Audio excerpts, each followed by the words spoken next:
To what place does my mind go when it drifts?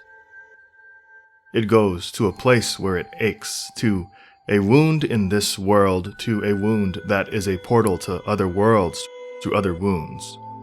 It is from this otherworldly interface that the light of a color I can no longer describe leaks out into the world's night, into my night, a night as old as the world itself, and which has never endured for even one moment without its me, the me who I am. At even my gentlest and softest of touches, its trickle surges in its irritation. It surges into a spring fount of possibilities beyond my possibility, drowning that me, inviting a chance for the coming of a dawn. The excess of this possibility does not necessarily mean that what is to come is pure novelty. The encounter could be as cataclysmic as it could be silent. It could render me estranged from the ones who knew me as the me who I once was in the places we still share, without any indication to them that anything could have precipitated a rupture at all. The seeping dawn could perhaps be resonant with what the philosopher Édouard Glissant might have meant by a transparent awning of the calamities that proclaims the arrival of a new region of the world. Indeed, that trans-horizontal alien world could have, in another moment now past, once been a part of my world, because all worlds can be sundered into sub-worlds still bearing local centers of semiotic integrity.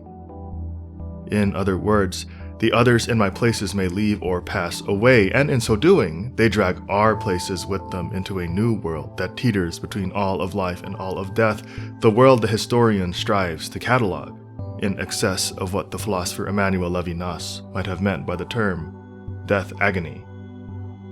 My consciousness, qua consciousness, can itself unravel at its seams without ever taking one step or catching one breath. I can become sundered as well, and then I cease to be at home. I cease to be in place, and my being at home is then that which transforms from place into horizon. It can be that which survives only as leakage, as a leachate, as that which stimulates my longing from a sight in a world beyond all my capacities for conceptuality, even in the fact of my inaction. I'm never far from ceasing to be the me who I eternally and immortally am, the me of my place, the me of this world. And there is an intransitive character to the movement of memory. At every instant, it reinstantiates itself as an integral whole, as a reaffirmation that takes heritage from all past wholes, even as it remains fundamentally irreconcilable with each and every one of them. I thus become a trans-horizontal remainder of myself.